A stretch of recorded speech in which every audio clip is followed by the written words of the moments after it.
Bismillahirrahmanirrahim. Assalamualaikum warahmatullahi wabarakatuh. Waalaikumsalam warahmatullahi wabarakatuh. Alhamdulillahi thumma alhamdulillah.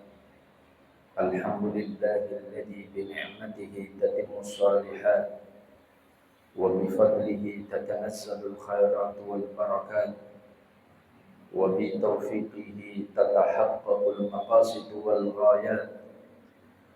Asyhadu an la ilaha illallah wahdahu la syarika lah wa asyhadu anna Muhammadan abduhu wa rasuluh.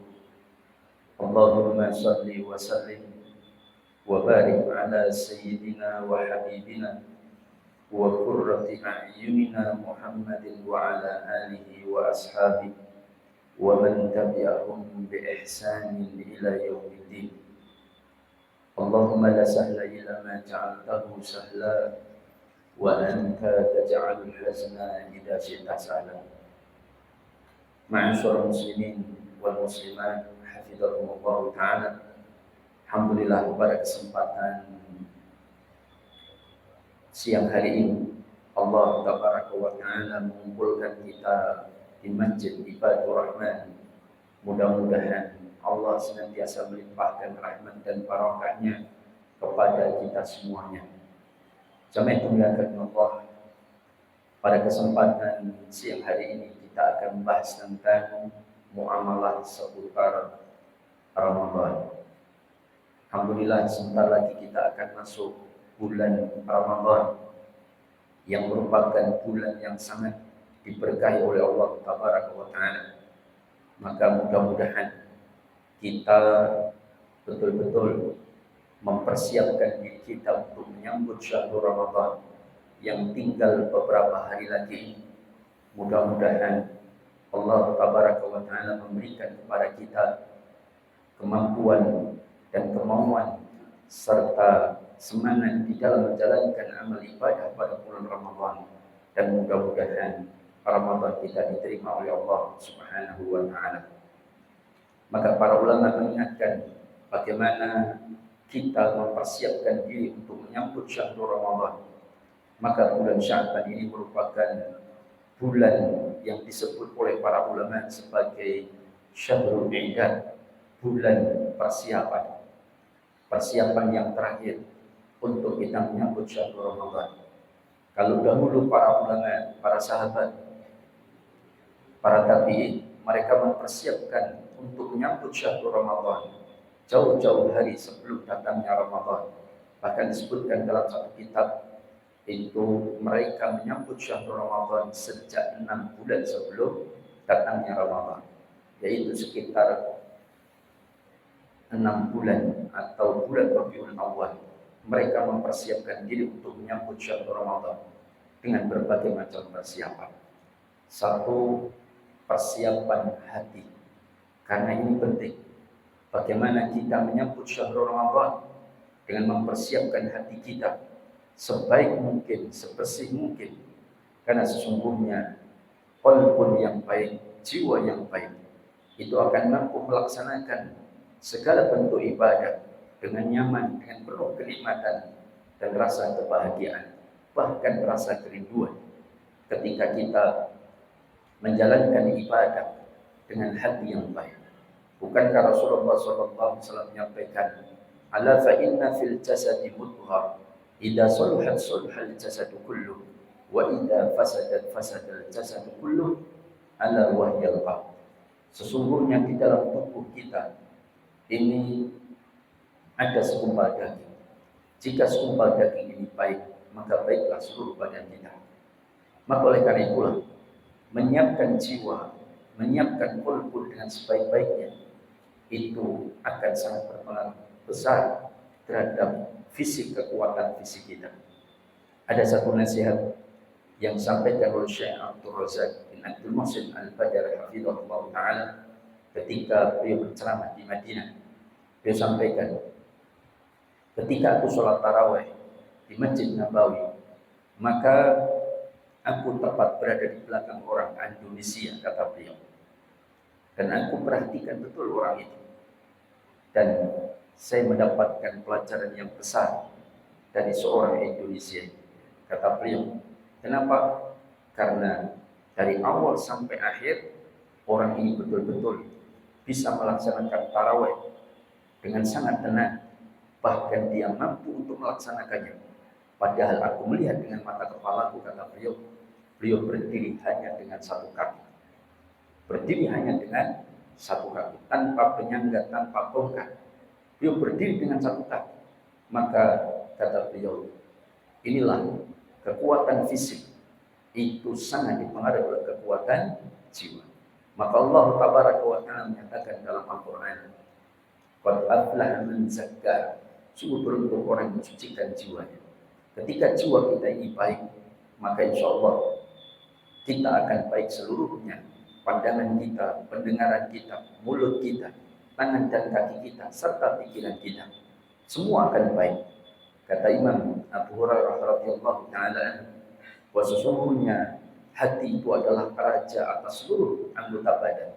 Al-Malik 'alal jawari, raja atas seluruh anggota badan.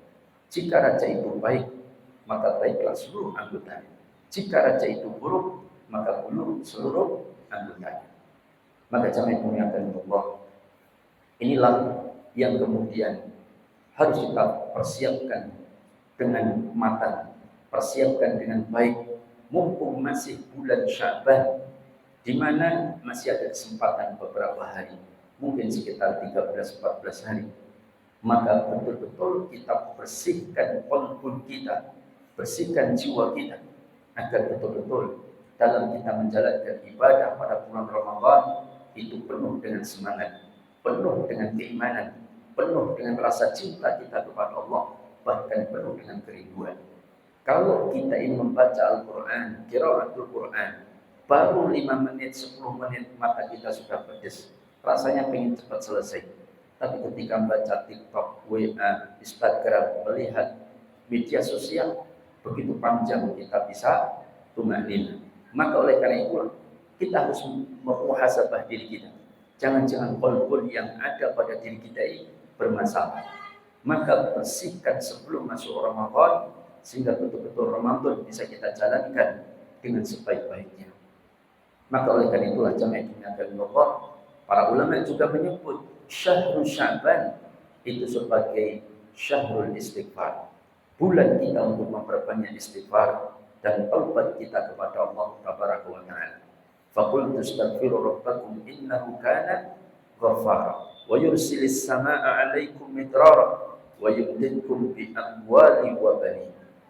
Maka beristighfarlah kalian kepada Allah, sesungguhnya Allah itu Maha Pengampun. Dengan istighfar itu Allah akan limpahkan keberkahan dari langit, Allah akan tambahkan hartamu, dan Allah akan karuniakan anak bagimu. Maka siapapun yang ingin tambah hartanya, tambah anaknya, maka perbanyak istighfar. Kalau tambah cucunya, butuh istighfar? Oh enggak ya. Yang istighfar ibu-ibunya. Lama jamaah dimuliakan Allah, ini tentang bagaimana kita mempersiapkan diri untuk menyambut syahrul Ramadan, yaitu dengan kita memperbanyak istighfar dan taubat untuk membersihkan jiwa kita, qalbun kita. Yang kedua, persiapan apa yang harus kita lakukan? Yaitu mempersiapkan diri atas kebutuhan yang ada pada bulan Ramadan maupun Syawal.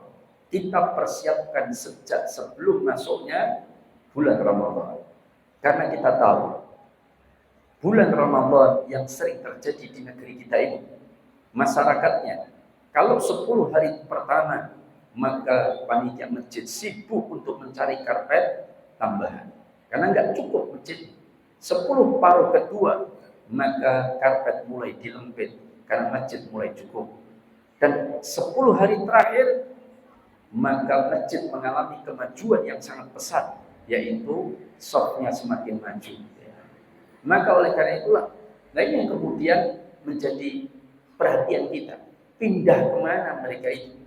Ternyata pindah ke PGS, Solo Square, Pasar Klewer, dan lain sebagainya. Mereka sibuk mencari apa? Segala kebutuhan untuk di bulan Syawal, terutama bikin baju sarimbit sak keluarga.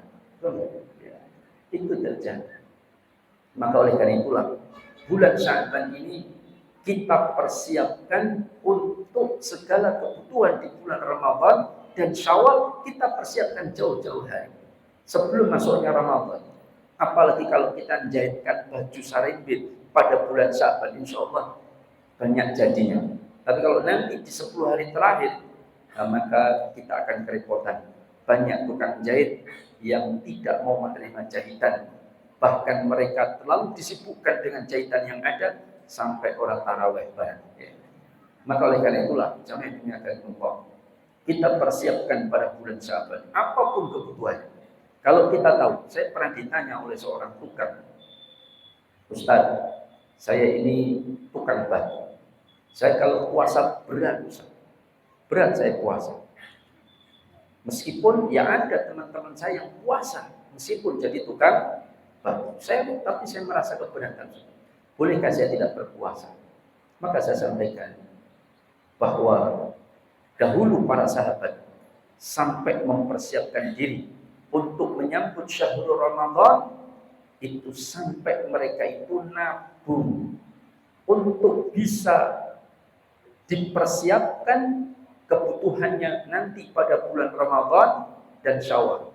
Sehingga pada bulan Ramadan, terutama di 10 hari terakhir, banyak di antara mereka itu betul-betul meninggalkan pekerjaan, fokus ibadah. Kenapa? Sudah dipersiapkan jauh-jauh hari. Sehingga mereka nabung. Kalau kita mungkin ya nabung plus carilah kerjaan lain dulu ketika masuk Ramadan.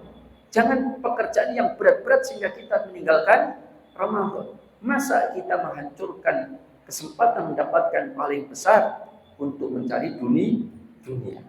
Maka justru dunia yang harus kita kalahkan untuk mencari akhirat.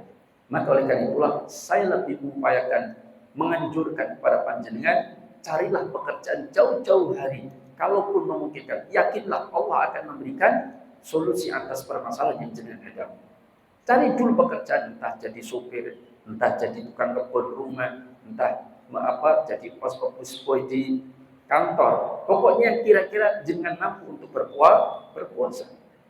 Jangan kemudian pasrah berpangku tangan tanpa ikhtiar, tanpa upaya untuk mencari pekerjaan yang lebih ringan sehingga ia bisa menyelamatkan Ramadannya. Jangan kemudian sekedar pikirannya adalah cari fatwa yang membolehkan untuk tidak puasa. Nanti diganti hari yang lain. Memangnya hari lain nggak kerja? Kan kerja terus. Lah kapan mengkodonya? Kalau begitu fidyah saja Pak Ustaz. Nah, oleh karena itulah semangatlah dulu, berupayalah, mohonlah kepada Allah agar betul-betul menyelamatkan Ramadan kita sehingga kita bisa berpuasa pada bulan Ramadan. Karena banyak pekerjaan di atas muka bumi ini. Kalau nggak dapat kerja, jualan gorengan, jualan cilok atau lato-lato. Lato-lato sudah nggak musim. Lama jamaah dimuliakan Allah, ini tentang bagaimana persiapan kita untuk menyambut syahrul Ramadan. Yang ketiga, sebelum kita bicara tentang fikih muamalah, yang ketiga yaitu apa? Persiapannya mempersiapkan ilmu tentang amal-amal ibadah di bulan Ramadan. Kita pelajari sunnah-sunnah siang Ramadan. Kita pelajari hal-hal yang membatalkan pahala puasa Ramadan, yang membatalkan puasa kita, yang tidak membatalkan. Kita pelajari apakah menggunakan celak itu batal puasa kita, apakah menggunakan tetes mata itu batal puasa kita, apakah bagi mereka yang punya penyakit asma kemudian menggunakan obat asma di mulutnya disemprotkan, apakah batal puasanya. Kita pelajari semua. Apakah muntah dengan sengaja itu batal? Kalau muntah tidak disengaja, batal? Batal tidak? Tidak. Misalkan ada suami atau istri pulang kerja, lihat suaminya langsung muntah misalnya, maka batal tidak? Tidak. Karena tidak sengaja. Tapi yang muntahnya tadi ada empal keluar terus dimakan lagi, ya batal. Maka kita pelajari tentang sunnah-sunnah sahur, mengakhirkan sahur, menyertakan dengan tamar dan lain sebagainya. Maka mudah-mudahan Allah Taala memberikan kepada kita kesempatan, kemampuan, kesehatan dan semangat pada diri kita agar bisa menjalankan siam Ramadan dengan puasa yang terbaik. Maka jamaah ini akan Allah, kita akan bahas tentang fikih muamalah. Sampai jam berapa? Jam 2.30. Gak kedengaran saya.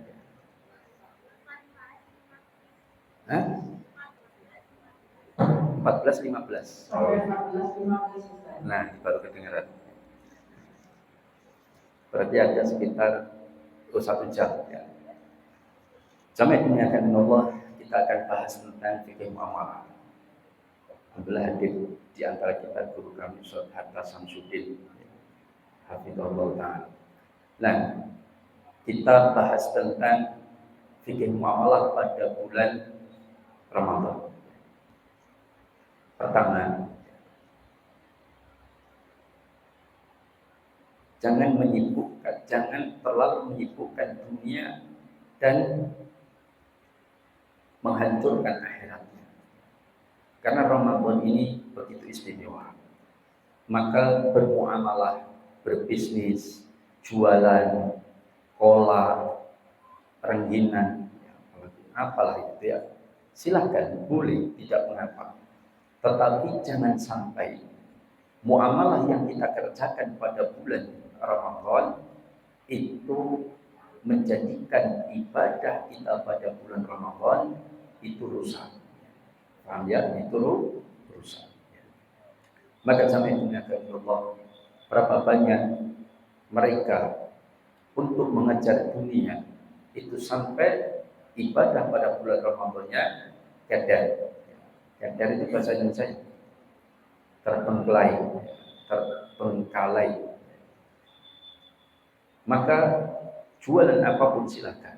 Karena kadang-kadang 10 hari terakhir yang seharusnya orang itu disibukkan dengan ibadah, maka justru disibukkan dengan urusan dunia. Pesanan emping, kacang telur, rengginan, opor, nastar, putri salju, putri cempok, ya, macam-macam. Semua dia persiapkan. Sehingga kadang-kadang tidak melihat waktu, sehingga dia disibukkan dengan urusan bisnis. Maka hemat saya, kalau kita ini punya duit banyak, sudah nggak usah disibukkan kayak roti, beli saja. Kalau kita punya duit, apakah salah saat kita bikin roti sendiri? Boleh, tapi jangan sampai waktunya banyak diforsir hanya urusan makanan. Kadang sampai saat keluarga suruh melintingi kacang telur, ayo dikelintingi ngirit, kan? Sudah dapat 3 kilo digoreng gosong, malah tekor ya. Maka fokuskan ibadah. Meskipun boleh kita urusan dengan bisnis, jualan pola boleh silakan, tapi waktunya sholat. Kita tinggalkan jualan kita fokus ibadah kepada Allah. Kalau dulu para sahabat sampai meninggalkan pekerjaan untuk ibadah, jangan sampai kita meninggalkan ibadah karena pekerjaan.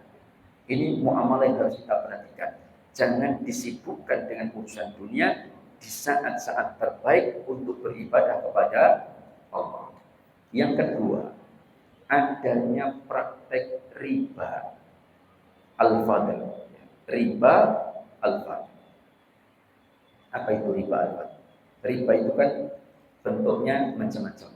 Ada riba al-fadl, ada riba an-nasiyah, ada riba al-qard, ada riba jahiliyah. Sebagian ulama membagi menjadi 2 saja. Ada riba al-bai' dan ada riba al-qard.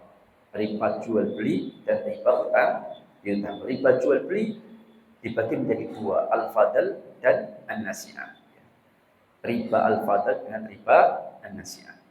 Nah, salah satu praktek riba yang terjadi selama bulan Ramadan itu adalah riba al-fadl. Apa contohnya? Dalam Islam, barang itu kan secara umumnya dibagi dua. Ada barang ribawi dan ada barang non ribawi. Barang ribawi itu dalam perjual belinya atau pertukarannya itu harus memenuhi kaidah. Kalau barang non ribawi bebas, tidak ada kaidah khusus, tapi pakai kaidah jual beli. Nah, pada barang ribawi kan disebutkan Rasulullah dalam sebuah hadis, "Adz-dzahabu bid-dzahab wal fiddatu bil fiddah wal tamru bit tamri wasya'iru bisya'ir wal burru bil burri wal milhu bil milhi sawa'an bi sawa'in mithlan bi mithlin yadan bi yadin." Jadi barang ribawi itu disebutkan oleh Rasulullah, pertama ada emas, kedua perak. Yang pertama ad-dahab, emas, yang kedua al-fiddah, perak atau al-warik. Yang ketiga tamar, kurma. Yang keempat gandum. Yang kelima terigu. Gandum sama terigu sama itu beda. Beda. Ada yang menyebutnya gandum kasar, gandum halus. Ada yang menyebutnya gandum dan apa itu kalau bahasa orang Indonesia itu juwawut atau apa. Yang maka macam-macam. Ada yang menyebutnya gandum bulir panjang dengan gandum bulir pendek. Kalau kita ya beras mentik dengan beras mati itu, yang panjang-panjang. Nah, gandum, terigu, kemudian garam. Dari 6 ini, oleh para ulama berdasarkan beberapa riwayat itu dibagi menjadi 2 kelompok. Satu kelompok alat tukar dan pengukur nilai, yaitu emas dan perak. Karena emas dan perak itu sebagai alat tukar atau pengukur nilai. Jangan kalau punya motor dijual, dibayar pakai emas kepingan, dengan dibayar pakai kerupuk senilai 17 juta atau emas senilai 17 juta, mana yang dipilih? Emas. Hampir semua orang kalau punya barang dibayar pakai kepingan emas mau. Kenapa? Selama kita tahu harga standar internasional, hari itu dapat bayar emas, kita bawa ke toko emas, dicairkan tunai. Apalagi sekarang kan kasus kemarin di Cina, ternyata orang mau memfisikkan emas digitalnya, ternyata dikasih waktu yang sangat panjang, 3 bulan, 6 bulan baru bisa dicetak. Ternyata mereka memperjualbelikan emas digital, emasnya orang elek, paham? Emasnya tidak ada, hanya angka-angka yang dituliskan untuk dikonversi ke dalam emas. Nanti kita bahas tentang tabungan emas. Nah, jamaah dimuliakan Allah, ini tentang barang ribawi. Kelompok pertama, alat tukar dan pengukur nilai, yaitu emas dan perak dan semua barang yang dikiaskan dengan itu. Apa? Emas, perak berarti apa lagi? Rupiah, real, dolar, yuan, yen ono, dan sebagainya. Maka semua itu adalah barang ribawi. Kenapa? Dia alat tukar dan pengukur nilai. Kelompok kedua yaitu bahan makanan atau makanan yang bisa ditakar dan ditimbang. Bahan makanan atau makanan yang bisa ditakar dan ditimbang. Semua bahan makanan yang bisa ditakar dan ditimbang itu masuk barang riba. Sampai ulama berbeda pendapat itu tentang kapas randu. Tahu kapas randu? Kapuk itu loh. Dari randu itu kan ada buahnya. Nah, buahnya itu kan dalamnya apa? 2, kapas dan kelenteng, ya kan? Kelenteng itu isi kapas. Nah, apakah kapas itu buah atau makanan atau bukan? Oh, itu bentuknya juga buah dari sebuah pohon. Nah, itu makanan atau bukan? Hah? Bukan. belum pernah nyayur kapas. Loh, siapa tahu dibuat pengganti mihun bakso ya, lebih enak ternyata. Saya dapat penjelasan dari salah satu jamaah, bisa Ustaz, tapi yang muda. Jadi buah randu itu yang masih muda, belum terlalu tua, itu dibelah, nanti dalamnya kan ada kapasnya, masih lembut, nah itu dimasak, dicampurkan sayur, itu kayak bihun. Ya. Kata beliau, saya belum pernah nyoba, silakan dicoba. Nanti manfatos wit randu tengah kuburan kadah. Nah, itu tentang apa namanya kapas. Ada yang mengatakan itu makanan, ada yang mengatakan bukan. Kalau itu makanan, berarti dia masuk barang riba. Tapi kalau bukan ya tidak. Nah, semua makanan atau bahan makanan yang ditakar dan ditimbang, maka masuk barang riba. Makanya ada pertanyaan Ustaz, kalau kita tukar antar barang ribawi, yaitu uang, dengan nastar, tahu nastar? Putri salju. Nah, kita tukar. Bolehkah tertunda salah satunya? Di mana uangnya sekarang, nastarnya nanti. Atau nastarnya sekarang, uangnya nanti. Nah, apakah ini bolehkan? Nah, ini kita akan sampaikan tentang kaedahnya. Ada 4 kaedah utama dalam pertukaran barang ribawi. Supaya kita paham, sehingga kita tidak jatuh pada kesalahan. Pertama, kaedahnya, jika barang ribawi yang sejenis, berarti satu kelompok, betul atau tidak? Namanya juga sejenis. Apa contohnya? Kurma dengan kurma, garam dengan garam, jagung dengan jagung, rupiah dengan rupiah, dolar dengan dolar, gandum dengan gandum, itu sejenis. Mangga dengan mangga, itu sejenis. Dipertukarkan.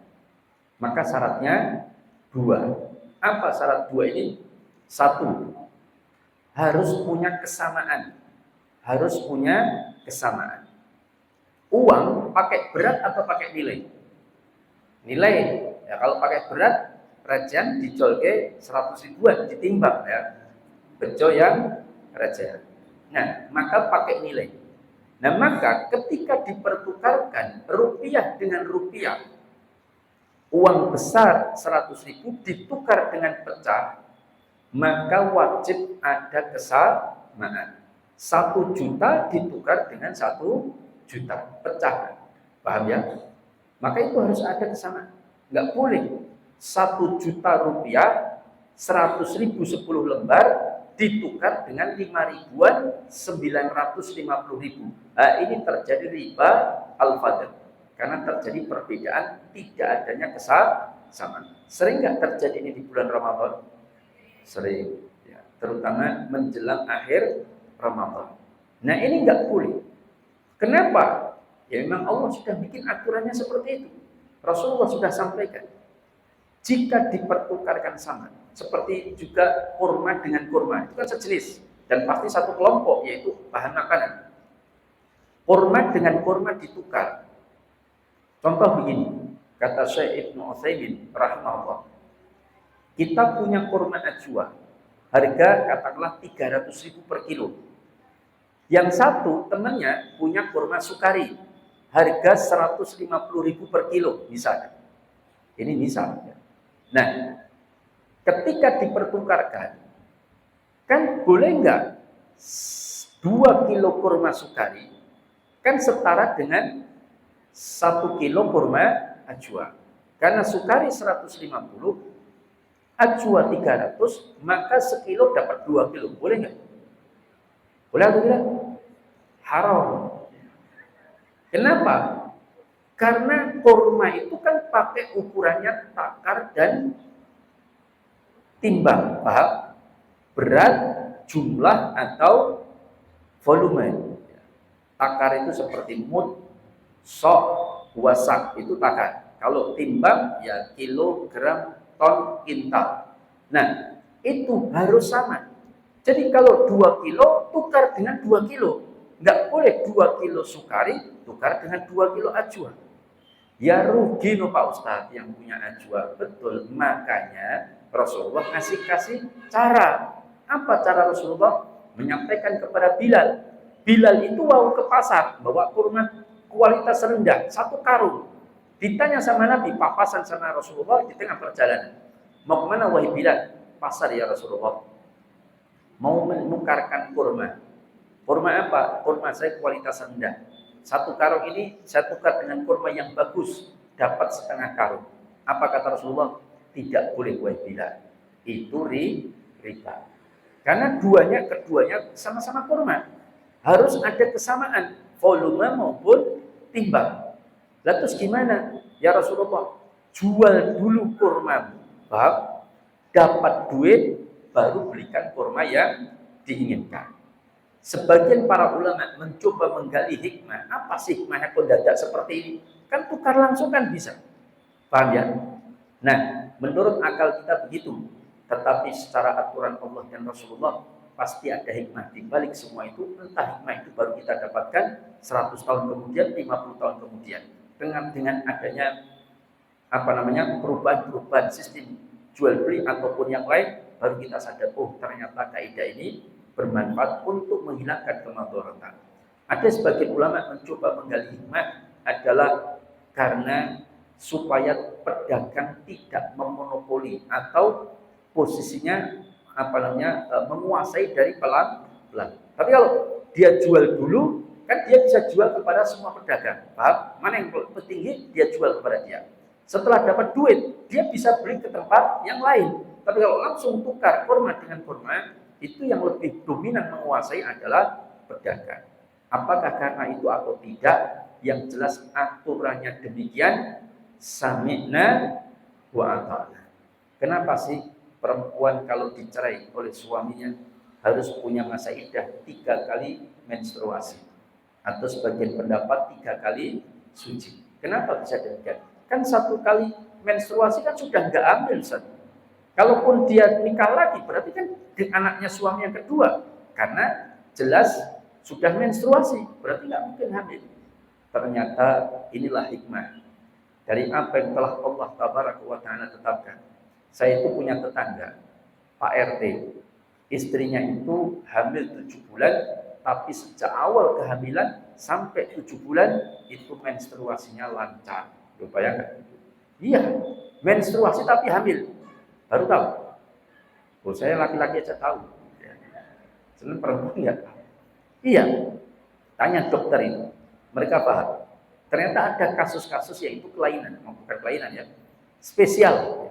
Nah, kalau 3 kali menstruasi, kan kehamilan itu akan lebih tampak, ya tidak? Nah, maka oleh karena itulah, ini salah satu hikmah yang didapatkan sekarang berkaitan dengan masalah tersebut. Tapi apapun itu, ketika Allah Tabaraka wa Ta'ala dan Rasulnya memerintahkan dan menetapkan satu perkara, kita tinggal sami'na wa ata'na. Sampai Aisyah radhiyallahu taala anha ditanya oleh seorang perempuan, "Ya Ummul Mukminin, kenapa Allah Tabaraka wa Ta'ala memerintahkan kita tidak boleh sholat dan tidak boleh puasa ketika datang haid dan nifas? Tapi kenapa ketika tidak puasa kita disuruh mengqadha? Tapi ketika tidak sholat kita tidak suruh mengqadha. Bukankah sholat lebih utama wahai Aisyah, wahai Ummul Mukminin?" Maka Aisyah mengatakan, begitulah Allah dan Rasulnya memerintahkan, wis lakonono kalau bahasa saya, ya, maka jalankan saja. Maka kata Ali bin Abi Thalib, andaikan agama ini dengan akal kita semata, niscaya kita akan protes. Kenapa ketika mengusap khuf sepatu dalam safar atau mungkin untuk boleh sehari semalam, ketika memakainya suci terlebih dahulu, itu mengusapnya bagian atas kok nggak bagian bawah. Padahal ingin janjak kotoran kan bagian bawah. Begitulah agama kata Ali bin Abi Thalib, butuh iman dan butuh ketaatan. Maka sudah jalankan saja. Ustaz, urip yang kan tidak kakean aturan. Beginilah. Ya, hidup sebagai seorang muslim itu seperti penjara. Ad-dunya sijnul mukmin. Dunia itu penjara bagi seorang mukmin. Wal jannatul kafir, dan surga bagi orang kafir. Orang kafir itu bebas ya. mau mampir-mampir bebas kan itu kan, mampir-mampir dalam tanda kutip ya, Kramat Tunggal, Gang Doli, Pasar Kembang, Buri RRI, apalagi nggak apal ya. Nah, maka ini tentang dunia. Maka aturannya yang pertama harus ada kesamaan. Kalau tidak maka terjadi riba al-fadl. Yang kedua harus tunai dengan tunai, yad dan biyadin. Jadi yad dan biyadin itu diserahkan kurmanya sekarang, yang satunya juga diserahkan sekarang. Atau uangnya diserahkan sekarang 1 juta 10 lembar, yang satunya 5 ribuan pecahan juga 1 juta dengan tunai. Paham? Nggak boleh ditunda salah satunya. Maka kalau kita tukeran sama orang, misalkan ya jualan lah, Bu, enten recehan apa mboten? Ada tapi sedikit itu berapa? 100.000. Ini kan emang 20.000. Wes sing 80 sesuk ora apa-apa, enggak boleh. Paham? Tukar menukar uang dengan uang harus tunai dengan tunai, tidak boleh ditunda salah satunya. Baik sebagian, apalagi seluruhnya. Apalagi ditunda keduanya enggak boleh. Ya, itu tidak boleh. Nah, maka harus tunai dengan tunai.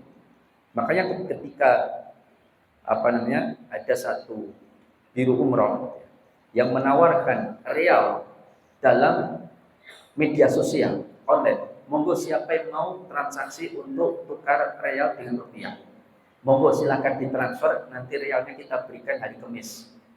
Saya protes, nggak boleh, itu riba dan nasiah. Harus tunai dengan tunai. Kalau sekedar kita wa'ad bisyara, janji untuk melakukan transaksi, tidak apa-apa. Misal satu paket berapa? 1.200.000. Oke.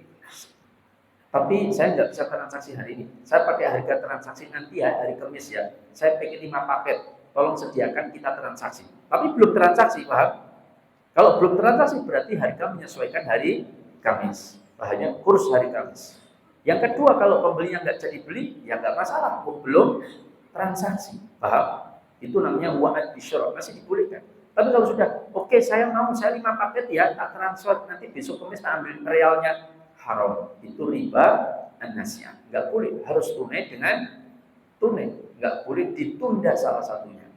Maka dalam pertukaran antar barang ribawi yang sejenis, maka syarat kedua harus dipenuhi, yaitu yad dan biyadin, tunai dengan tunai. Sampai sini paham? Mumet kenapa? Paham? Paham ya? Alhamdulillah. Nanti kalau sudah mumet berarti saya sudah berhasil. Yang kedua, tadi yang pertama, tukar antar barang ribawi yang sejenis. Ya kan? Kurma dengan kurma, uang rupiah dengan rupiah. Sekarang yang kedua, tukar antar barang ribawi yang berbeda jenis, tapi masih satu kelompok. Tadi kelompoknya ada berapa? 2. Alat tukar dan pengukur nilai. Yang satu bahan makanan yang bisa ditakar dan ditimbang. Nah, ini tukar barang ribawi yang berbeda jenis, tapi masih satu kelompok. Maka syaratnya cuma satu. Dia boleh tidak harus ada kesamaan, tapi harus tunai dengan tunai. Paham ya? Dia boleh tidak ada kesamaan, tapi harus tunai dengan tunai. Contohnya begini. Saya tukar real dengan rupiah. Itu nggak harus 100 real tukar dengan 100 rupiah. Tidak. Tidak harus sama. Saya tukar kurma dengan beras. Itu kan sama-sama barang ribawi. Tapi beda jenis. Tapi masih satu kelompok, yaitu bahan makanan atau makanan. Kurma tukar dengan beras. 10 kg kurma ditukar dengan 15 kg beras. Boleh nggak? Boleh, nggak ada masalah. Kenapa? Karena jenisnya berbeda. Tapi masih satu kelompok, maka syaratnya satu harus dipenuhi. Apa? Tunai dengan tunai. Harus tunai dengan tunai. Tidak boleh ditunda salah satunya. Paham? Atau keduanya. Contoh misalnya, boleh nggak membeli Emas dengan rupiah satu kelompok atau tidak? Emas dengan rupiah satu kelompok atau tidak? Satu kelompok, karena dia termasuk alat tukar dan pengukur nilai. Ketika dipertukarkan, maka harus tunai dengan tunai. Boleh berbeda karena jenisnya beda. 1 kilogram emas ditukar dengan 100.000 rupiah. Boleh nggak? Jangan tanya mau atau tidak, tapi boleh atau tidak. Boleh atau tidak? Boleh. Ada orang terlalu kaya dan jual emas sekilo dijual 100.000. Boleh nggak? Mau nggak jenengan beli emas sekilo 100.000? Mau ya. Dijual 3 miliar. Nah, maka boleh. Ya. Tapi harus tunai dengan tunai, nggak boleh ditunda. Makanya jual beli emas secara online hukumnya haram. Paham? Karena kita transfer cash tunai, emasnya baru dikirim sepekan lagi. Itu tertunda nggak boleh. Kita nabung emas dalam bentuk rupiah. Nabungnya rupiah, ditulisnya emas. Berarti sudah terjadi pertukaran antara emas dengan rupiah. Paham? Emas ditukar dengan rupiah. Karena kita nyerahkannya rupiah, kok ditulis di tabungan kita emas 0,05 gram. Itu kan berarti terjadi tukar menukar antara uang dengan emas. Nah, maka harus serahkan tunai dengan tunai. Uangnya diserahkan, emasnya harus diserahkan. Paham ya? Perkara nanti emasnya dititipkan lagi urusan lain, tapi emasnya harus diserahkan. Ini tidak terjadi, cuma ditulis dalam bentuk angka. Janjane masnya nek ora ya ora ngerti, paham? Kita nabung 50.000, ditulis 0,005 gram atau 0,005 gram. Terus diserahkan, ampun ambekan ibu, mengke kabur, niki masih cilik banget. Harus diserahkan. Ada nggak emasnya? Nggak ada. Nanti kalau sudah 1 gram baru dicetakkan. Ternyata di Cina banyak orang investasi emas digital, ternyata ketika minta dicetakkan kewalahan. Mereka nggak bisa nyetak karena emasnya nggak ada. Artinya mereka hanya mempermainkan kurs nilai mata uang, atau mereka hanya melakukan crowdfunding, mengumpulkan uang masyarakat untuk dimanfaatkan dan diperjanjikan dengan kenaikan harga emas. Nah, ini tidak diperbolehkan. Ustaz, jangan salah Ustaz. Ada fatwanya loh Ustaz. Nomor 77 tahun 2010 dari DSN MUI. Betul. DSN MUI memfatwakan jual beli emas secara tidak tunai itu hukumnya mubah, boleh. Kenapa? Karena difatwakan oleh DSN MUI itu bahwa emas tidak lagi menjadi barang ribawi. Emas sudah menjadi komoditi biasa seperti meja, besi, tembaga, sehingga dicicil tidak masalah. Tertunda salah satunya boleh. Kan nanti kaidahnya kita sebutkan. Ini baru kaidah yang kedua. Ini fatwa DSN MUI. Tapi kalau jangan lihat fatwa seluruh ulama internasional, semuanya mengharapkan. Hanya DSN MUI yang munfarid, menyendiri. Paham? Nah, sebenarnya anggota DSN MUI juga banyak yang mengharamkan, tapi kalah jumlah dan banyak yang kemudian aklamasi, mayoritas namanya aklamasi ya, itu membolehkan. Akhirnya keluar fatwa halal. Dan itu pernah saya tanyakan langsung di kantor MUI di Jakarta. Pak Kiai, kenapa bisa berbeda? Ya memang kita mengeluarkan fatwa yang berbeda sendiri. Dan kita pernah dipanggil oleh Majma' Fiqih Al-Islami Internasional di sidang. Kenapa kok bisa mengeluarkan fatwa? Boleh. Padahal fatwa 4 imam mazhab haram. Fatwa ulama internasional mayoritas semuanya mengharamkan. Bahkan AAOIV, fatwa ahli ekonomi Islam dan keuangan Islam internasional, lebih dari 300 anggota para profesor, doktor, ahli ekonomi Islam itu menyatakan juga haram dalam pasal 6. Kenapa MUI bisa berbeda? Ini memang ijtihad beliau-beliau. Tapi saya melihat fatwa para ulama yang mengharamkan jauh lebih rajih, lebih kuat. Contoh begini. Para ulama membantahnya begini. Hadis yang disebutkan Nabi di mana Nabi hidup sudah ada dinar dirham atau tidak? Nabi hidup itu sudah ada dinar dirham atau tidak? Sudah ada. Tapi kan hadisnya bukan ad-dinaru bid-dinar, paham? Wa dirhamu bid-dirham. Wa tamru bit-tamri wa sya'iru bi-syair wal burri bil-burri wal burru bil-burri wal milhu bil-milhi. Sawa'an bi sawa'in mithlan bi mithlin yadan bi yadin. Tidak seperti itu. Tapi hadisnya adz-dzahabu bid-dzahab wal fiddatu bil-fiddah. Emas dengan emas, perak dengan perak. Begitu bunyi hadisnya. Padahal sudah ada dinar pada saat itu. Kenapa Rasulullah menggunakan bahasanya bahan bakunya? Itu menunjukkan sampai hari kiamat emas dan perak itu akan tetap menjadi barang ribawi. Dia sebagai alat tukar dan pengukur nilai, bukan komoditi biasa. Contoh hujah yang kedua, bahwa emas dan perak itu kalau digunakan untuk alat pembayaran, meskipun dalam bentuk kepingan batangan, mau nggak kira-kira yang menjual itu dibayar pakai emas?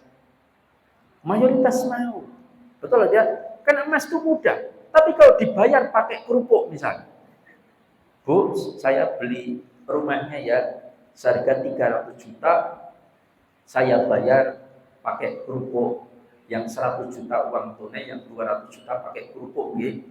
Karena saya juga akan kerupuk. Insya Allah akan bertahap, sehari 20 truk, nanti selang sepekan sudah lunas saya. Mau nggak kira-kira? Nggak mau. Bu, saya bayar pakai pasir, lu bakul pasir. Mungkin 200 pasir akan saya kirim ke rumah jenengan. 200 truk. Ya. Mau? Tidak mau. Saya bayar pakai karpet, nggak mau. Tapi saya bayar pakai emas, mau. Dapat emas hari ini, bawa ke toko emas, cair hari itu juga. Bayarnya pakai lemah tanah, susah jualnya, tidak semudah emas. Paham? Itu menunjukkan emas, meskipun masih batangan, tidak dalam bentuk dinar dan dirham, itu bisa digunakan sebagai alat tukar terbaik sampai nanti menjelang kiamat. Itu emas menjadi alat tukar terbaik. Lama kacamata dimuliakan Allah. Ini tentang hujah alasan. Yang ketiga alasannya kata para ulama, dan kenyataan hari ini dinar dan dirham tetap masih dicetak, tapi tidak seramai dulu, tidak semarak dulu. Meskipun ya kecil-kecilan. Dulu di Solo ada pasar dinar dan dirham. Dulu daerah Cemani itu ada joglo yang diadakan setiap pekan atau setiap bulan sekali. Itu jual beli bisanya pakai dinar dan dirham. Jadi kalau mau masuk situ tukar dulu rupiah dengan dinar dirham, baru untuk belanja. Dulu di Taman juga dibuka di Omah Kelinci kalau kalian tahu. Itu belakangnya ada gedung. Dulu yang meresmikan pertama kali saya diminta untuk meresmikan dinar dirham. Baru 2 kali terus tutup. Ya, karena waktu itu agak ramai karena pencetak dinar dirham Zaim Saidi ditangkap ya. Masuk penjara. Padahal sepekan sebelum beliau ditangkap itu ngisi bersama saya. Nah, alhamdulillah saya nggak ditangkap ya. Kalau saya ditangkap mungkin nggak ngisi kan. Lah alasannya menggoyang rupiah. Ya. Lah kenapa dolar di sini boleh, kok emas nggak boleh kan? Kan agak-agak aneh. Begitulah Yahudi mengatur seluruh negeri agar tidak ada negara yang menerapkan mata uang emas.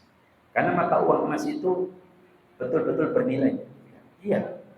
Apakah untuk ngetek-ngetek emas kan yuk berat Ustaz. Ya nggak harus pakai emas, tapi pakai gold sertifikat. Kan itu pernah diceritakan gold sertifikat. Jadi aslinya emas, cuman emasnya disimpan di bank yang dikeluarkan gold sertifikatnya. Ibarat kayak kepemilikan emas. Saya punya emas, nah itu yang saya buat pembayaran itu, tapi sebenarnya itu emas, paham? Karena mewakili dari emas, itu masih nggak ada masalah. Tapi kan kemudian Yahudi menciptakan namanya bond sertifikat utang. Kenapa utang? Karena yang mencetak itu utang sama rakyat. Misalkan negara nyetak 1 triliun dari kertas jadi sesuatu yang bernilai, ya tidak? Maka negara menjamin bahwa kertas 100.000 ini harus dijamin oleh pemerintah. Kalau nanti meminta barang senilai dengan kertas ini 100.000, maka pemerintah harus memberikannya. Itu dalam mata kertas uang, kertas dolar itu dulu ditulis. Nah, saya kembali ke kaidahnya. Nah, maka kalau jenisnya beda tapi masih satu kelompok, harus tunai dengan tunai. Boleh berbeda nilai atau tidak harus ada kesamaan. Nah, sekarang rupiah ditukar dengan rupiah, itu jenisnya sama atau tidak? Sama. Dipertukarkan, maka harus ada kesamaan dan harus tunai dengan tunai. Salah satu yang sering terjadi itu tukar menukar dalam dunia arisan. Arisan, misalkan ya, saya dapat 5 juta. Terus ada bapak-bapak datang, saya, Ustaz, bu jual-jualan Ustaz, saya tukar uang jenengan, itu uang buat saya, nanti uang saya buat jenengan, nanti kalau saya sudah dapat nama yang saya keluarkan, tinggal 3 orang Ustaz, insya Allah maksimal 3 bulan. Boleh nggak? Tanpa dikurangi loh, tanpa dipotong. Boleh nggak? Tidak boleh, karena tidak tunai dengan tunai. Bolehnya, Ustaz 5 juta tak utang dulu, nanti tak bayar kalau nama saya sudah keluar. Itu malah boleh, paham? Itu namanya utang piutang, bukan tukar menukar. Tapi kalau Ustaz tak tukar duitnya, Ustaz pakai nama saya, nanti kalau keluar jangan ambil, tapi duit jenengan sekarang buat saya. Berarti tukar menukar, rupiah tukar rupiah. Tapi yang satu diserahkan sekarang, yang satu tertunda, nggak boleh. Tapi kalau Bu, tak utang dulu duitnya 5 juta, besok kalau saya dapat saya bayar. Itu malah boleh, karena bukan tukar menukar. Utang piutang. Paham bedanya ya? Akad bisa menentukan halal haram sebuah transaksi. Nah, kalau misalkan kita habis pengajian gini, bendahara buka kotak infak, dapatlah 425.000. Terus ada jamaah bilang, Bu, tak tukar Bu, saya butuh recehan karena saya buka toko kelontong. Kita tukeran nggih. Tunai dengan tunai. Jumlahnya sama, 425 juga 425. Satu pecahan, yang satu uang besar, 4 lembar 125.000. Ditukarkan tunai dengan tunai. Tanpa penundaan dan nilainya sama. Boleh atau tidak? Boleh atau tidak? Tidak boleh. Karena berada di masjid. Paham? Karena tempat yang tidak boleh untuk bertransaksi adalah masjid. Saya masih mendapatkan ada panitia yang kemudian buka kotak infak di dalam masjid, terus ada jamaah lain menukarkan, Bu tak ijoli Bu recehannya. Oh ya, monggo silakan dicukarkan. Enggak boleh. Karena itu sudah masuk jual beli, namanya bai'us sharaf, tukar uang dengan uang. Tapi dilakukan di dalam masjid, enggak boleh. Masjid bukan tempat untuk berjual beli. Paham ya? Masjid bukan tempat untuk berjual. Ini nanti salah satu kesalahan di bulan Ramadan. Tapi kita baru riba, ini belum selesai. Yang ketiga, kaidah yang ketiga, tukar antar barang ribawi yang berbeda jenis dan berbeda kelompok. Tadi yang pertama sama jenisnya, yang kedua beda jenisnya tapi satu kelompok, yang ketiga ini beda jenisnya dan beda kelompok. Apa? Kurma dengan rupiah. Satu alat tukar, satu bahan makanan. Sama-sama barang ribawi. Boleh nggak dipertukarkan tidak tunai? Salah satunya. Boleh, paham? Nggak ada ketentuan khusus. Yang penting salah satu diserahkan. Uang dulu atau kurma dulu.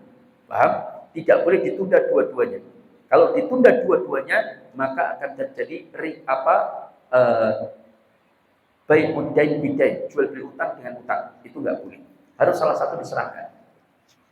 Ada satu toko herbal, dia jual kurma, bayarnya nanti Pak ya pas pulang. Oh nggak boleh, ini riba karena terjadi penundaan. Kita sampaikan nggak benar, boleh. Kenapa? Karena jenisnya beda dan kelompoknya beda. Maka boleh kita beli kurma, bayarnya nanti. Boleh nggak kita jual beli kurma dengan online? Boleh. Dia transfer baru kurma dikirim. Boleh nggak? Boleh. Karena jenisnya beda, kelompoknya beda. Tapi kalau jenisnya sama atau beda tapi masih satu kelompok, nah itu harus tunai dengan tunai. Paham di sini? Makanya ada pertanyaan, Ustaz, saya dapat pesanan nastar putri salju itu 2 box, padahal dia bayarnya sekarang, nastarnya masih nanti, Ustaz. Boleh nggak? Kalau dia bayarnya sekarang tunai cash, boleh, nggak ada masalah. Meskipun nastarnya masih nanti. Paham? Karena ini tukar antara rupiah dengan roti. Yang keduanya barang ribawi yang berbeda jenis dan berbeda kelompoknya. Paham? Maka boleh ditunda salah satunya. Tapi harus tunai salah satunya. Paham? Cash. Kecuali lagi kalau yang menjual barang itu memproduksi sendiri barangnya, paham? Itu beda lagi, nanti namanya salam istisna. Itu boleh ditunda dua-duanya. Misal, Bu jenengan damel nopo makanan ini? Pulau lemper super anti lalat, Bu siap. Saya berapa harganya? 5 ribuan Ustaz. Saya pesen nggih 300 biji, tapi nanti saya ambil hari Kamis sore karena untuk buka puasa. Siap Ustaz. Berapa duitnya? Nanti aja Ustaz kalau sudah jadi. Wong saya membuat sendiri. Boleh nggak? Boleh. Meskipun tertunda dua-duanya. Kenapa? Tapi dengan syarat yang jual ini yang memproduksi sendiri. Paham? Kata Imam Abu Hanifah, karena ada unsur jasa, yaitu pembuatan. Tapi kalau dia kulaan, nggak boleh. Harus cash di depan, lempernya nanti boleh. Tapi pembayaran harus cash, lunas di depan. Itu namanya bai' as-salam. Jual beli pemesanan harus cash di depan. Tapi kalau salam istisna, sing dodol sing gawe barangnya sendiri atau yang merakit komputer misalkan, boleh membayarnya nanti, barangnya nanti boleh pula DP juga boleh. Paham sampai sini? Bah, yang terakhir, tukar antar barang ribawi dengan yang bukan ribawi. Contohnya apa? Rupiah dengan jam tangan, rupiah dengan karpet, rupiah dengan kursi. Maka tidak ada ketentuan syarat-syarat khusus, tidak ada.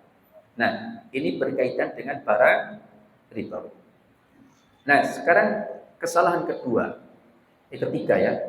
Tapi yang pertama menyibukkan urusan dunia dan meninggalkan urusan akhirat. Yang kedua terjadinya praktek riba. Yang ketiga menjadikan masjid sebagai tempat untuk berbisnis. Menjadi masjid tempat untuk berbisnis. Itu enggak boleh. Karena nanti selama bulan Ramadan kan nanti akan banyak orang-orang ingin menjadi sponsor, betul tidak? Terus dia minta agar diiklankan di masjid. Nah itu tidak boleh. Masjid bukan tempat untuk berbisnis, tidak diperbolehkan. Saya pernah baca iklan di dalam masjid, di dalam masjid pojokan sebelah kiri. Kalau dari kita masuk itu ada mading, tapi di kota Jogja waktu itu. Saya masuk itu ada tulisan besar, pamflet itu tulisannya besar. Budidayakanlah malas mencuci. Ya. Jadi budayakanlah malas mencuci. Karena mencuci adalah tugas kami. Hubungi laundry 081. Itu di dalam masjid. Ini enggak pantas, enggak layak. Tidak boleh. Masjid bukan tempat untuk berbisnis. Atau saya misalkan, mohon maaf, saya termasuk yang tidak setuju praktek ini, yaitu jualan umroh di dalam masjid. Paham? Misalkan tapi lewat ustadznya.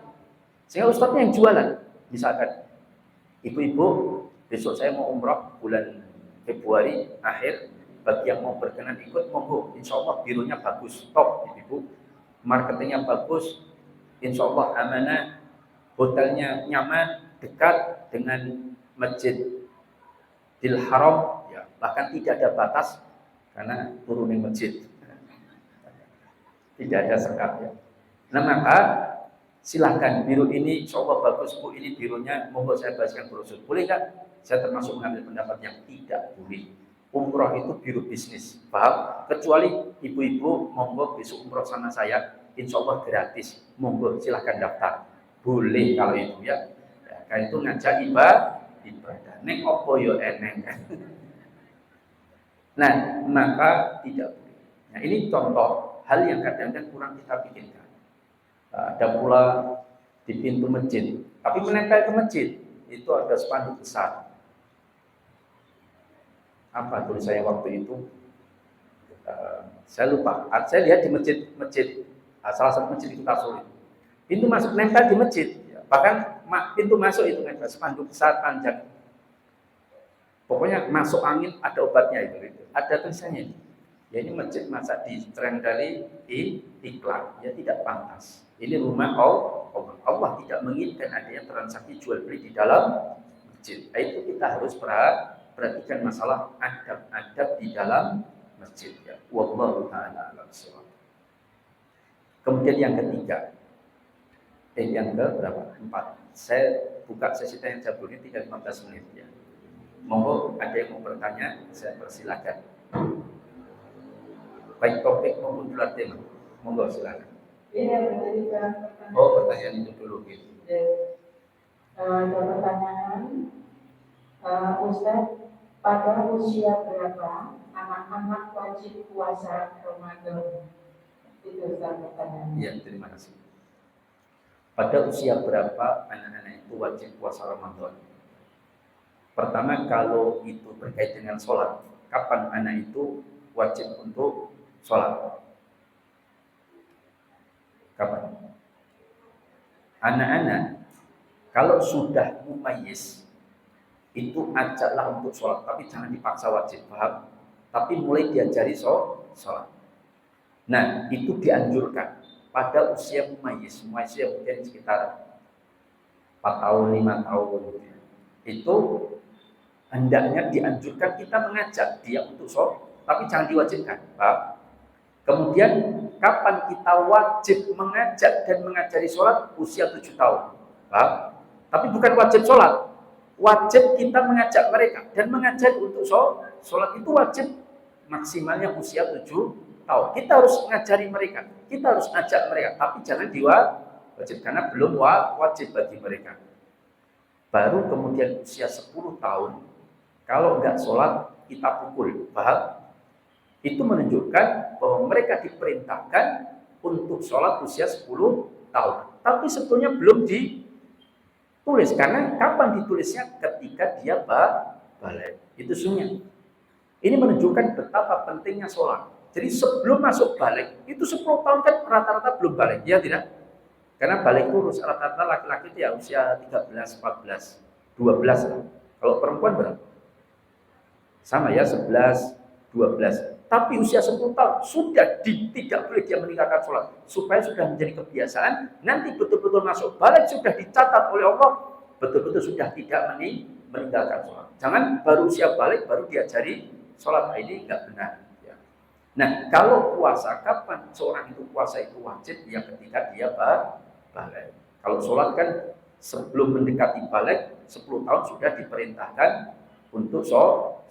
Enggak sholat kita pukul, boleh kita pukul, tapi pukulan yang tarbiyah, mendidik, bukan pukulan yang sampai memar, patah tulang, keluar darah, enggak boleh. Ya. Ada yang lain? Oh, tadi mana? Mau silakan. Ya. Ukuran di dalam masjid. Ustaz, bagaimana ukuran di dalam masjid? Masjid itu ya bangunan yang didirikan untuk menegakkan sholat, baik itu di tengah maupun di serambi. Itu masjid.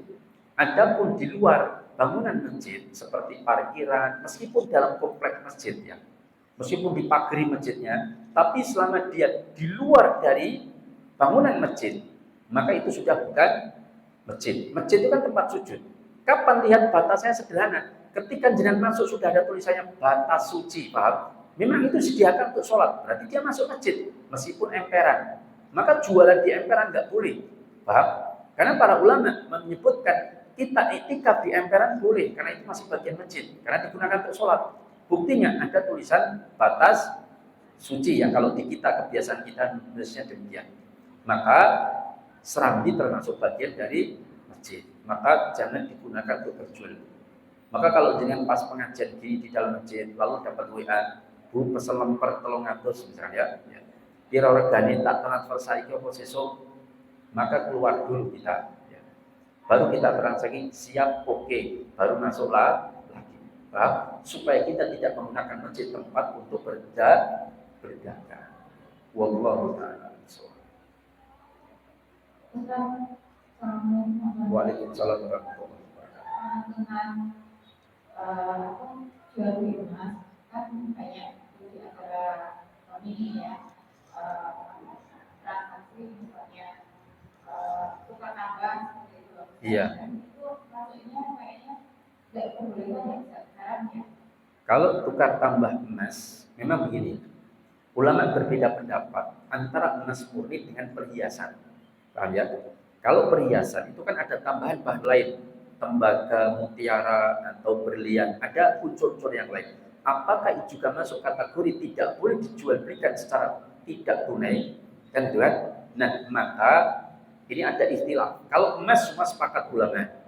Adapun perhiasan, ada yang mengatakan dia boleh tidak memenuhi kaidah karena dianggap ada unsur lain, tetapi saya lebih condong pendapat yang tetap tidak membolehkan perhiasan. Maka kalau kita tukar perhiasan emas dengan perhiasan emas atau emas dengan emas, misalkan saya punya emas Jawa, ya, emas Jawa itu kan agak wongnya lembut, emasnya lembut.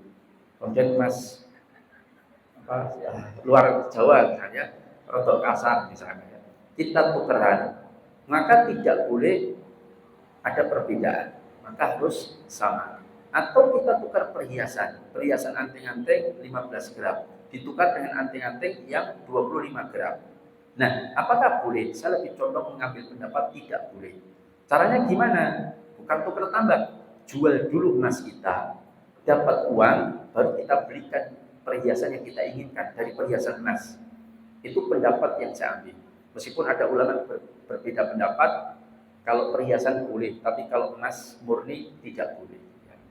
Harus ada kesamaan dan tunai dengan tunai. Tapi saya lebih cenderung mendapat perhiasan emas selama emasnya dominan, ya, atau emasnya itu disebut sebagai perhiasan emas, maka tidak boleh dilakukan kecuali dengan ada kesamaan.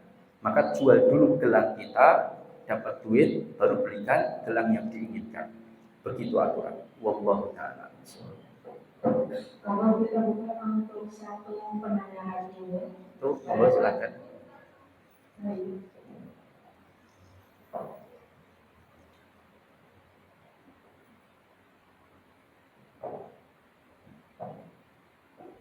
Assalamualaikum warahmatullahi wabarakatuh. Waalaikumsalam. Izin tanya Mbak, ini tadi Mbaknya yang sudah menanyakan emas ya. Iya. Yang saya tanyakan di sini, apakah boleh menabung emas dalam bentuk rupiah? Jadi misalnya sesama teman kita nabung emas 10 gram misalnya, tapi tiap bulan bayarnya pakai uang intinya. Yang pertama.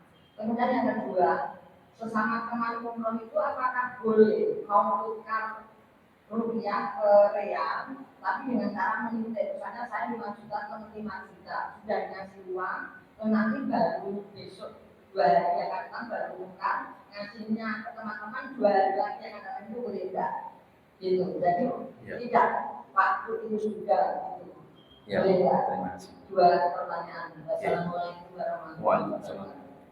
Tambah satu terakhir, monggo yang jilbab hitam. ada Itu yang belakang. Ya.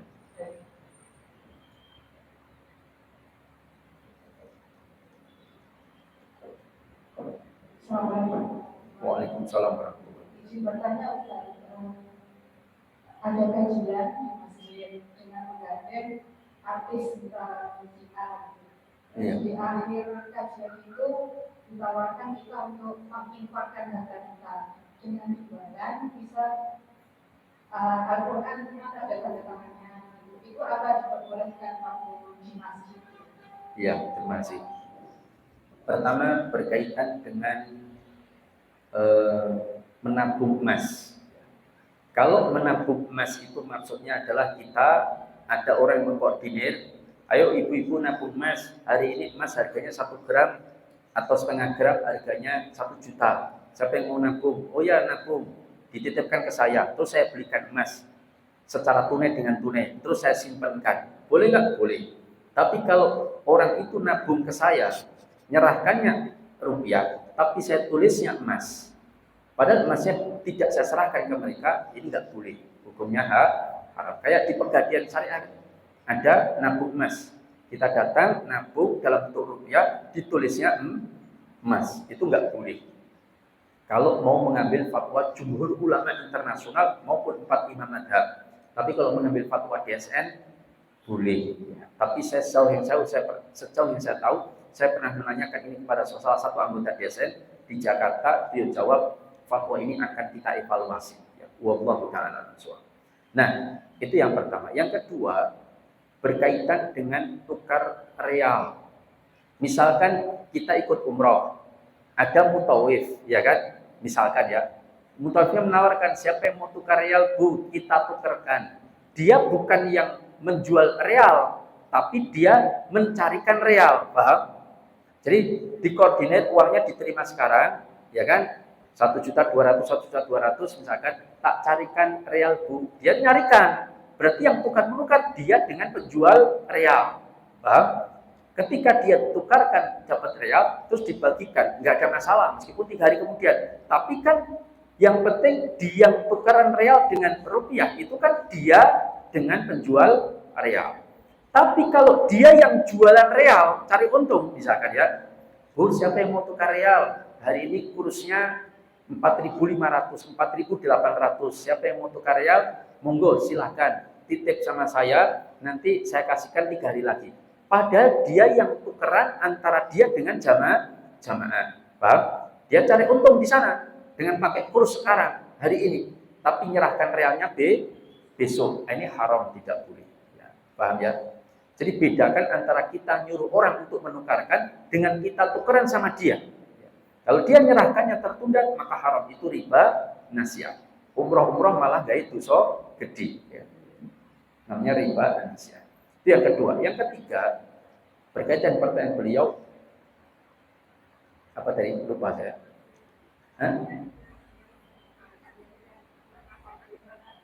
Oh, artis ya, artis. Tentang artis yang ada pengajian bersama artis, kemudian artis itu di akhir acara menawarkan, ini ada baju-baju artis, ada tas artis, ada mau dilelang misalkan ya. Siapa yang mau beli nanti hasilnya semua akan disumbangkan, atau siapa yang mau berinfak ditukar dengan Quran yang ada tanda tangan artis tersebut. Jadi kalau baca itu kelingan artisnya ini. Orang kelingan Allah, kelingan artis. Maka boleh atau tidak? Pertama begini, kita harus mampu membedakan antara jual beli dengan pemberian, paham ya? Antara al-bai' dengan atiyah, pemberian. Kalau pemberian itu menyerahkan sesuatu tanpa mempersyaratkan menerima sesuatu sebagai iwak, pengganti, baik berupa uang, baik berupa jasa, baik berupa barang. Itu baru pemberian. Mana ada saya datang ke rumah orang, Mas, saya ke rumah jenengan, ya siap, saya dari Jogja ini, bawa oleh-oleh lu. Siap Ustaz. Saya datang ke rumah beliau, nih oleh-oleh dari Jogja, silahkan dicicipi, ini makanan. Alhamdulillah, jazakallah Ustaz. Sudah selesai, saya mau pulang. Oh iya, nyun sewu, tadi habisnya 75.000. Saya ngasih atau jualan? Jualan, karena saya memberi tetapi meminta iwak, pengganti berupa uang. Kayak tukar kado. Bu, ayo kita tukar kado, ya kan? Kan lebaran kan juga ada. Ketika Syawal ya, Syawal. Tukar kado ketika halal bihalal. Tukar kado antar, itu sebenarnya yang akan kita bahas salah satunya. Tapi waktu nggak memungkinkan. Saya bahas dengan jawaban. Nah, ketika kita niatnya tukar, itu sudah jual beli. Maka kalau dibungkus kado haram, karena barangnya jadi tidak jelas. Meskipun nilai yang disamakan tetap nggak boleh. Karena ilah sebabnya haram itu karena barangnya tidak jelas. Saya jual motor saya dengan harga 10.000 ke adik saya, boleh nggak? Boleh, meskipun nilainya berbeda. Tapi kan jelas barangnya, paham? Nah, motor bukan barang ribawi, uang barang ribawi. Nggak ada masalah nilainya berbeda. Nah, ketika kita tukar kado itu sudah jual beli.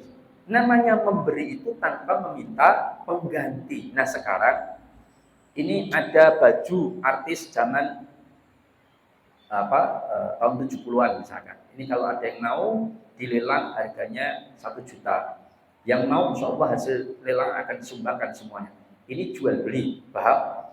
Kenapa? Karena menyerahkan uang 1 juta tapi meminta pengganti baju. Nah, saya sangat tidak menyarankan itu dilakukan di masjid, karena sudah jual beli. Kalau nyumbang itu ya nyumbang tanpa meminta pengganti. Baik berupa apapun, mau buku, mau Al-Quran sekalipun. Maka saya lebih condong jangan lakukan hasil. Lebih baik nyumbang saja. Perkara kita nyumbang terus kita dikasih Quran, itu lain ceritanya, paham? Tapi kalau sudah dipersyaratkan di awal, ibu yang mau nyumbang insya Allah dapat Quran, nanti dapat tanda tangan artisnya. Berarti sudah tukar-menukar rupiah dalam bentuk sumbangan, tapi meminta pengganti Quran.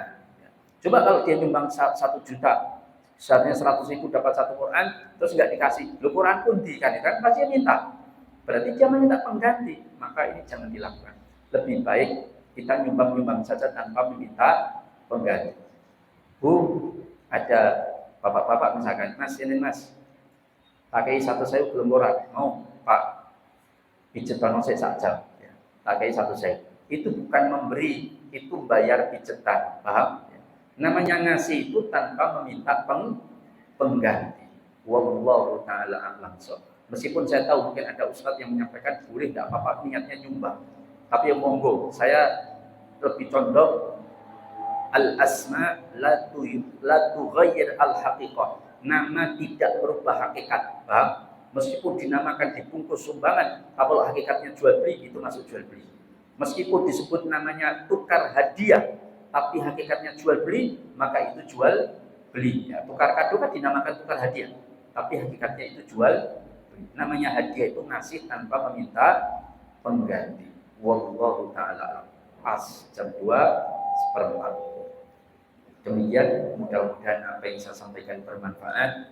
Aku lupa hadza wa astaghfirullah li wa lakum innahu huwal ghafurur rahim. Assalamualaikum warahmatullahi wabarakatuh. Waalaikumsalam.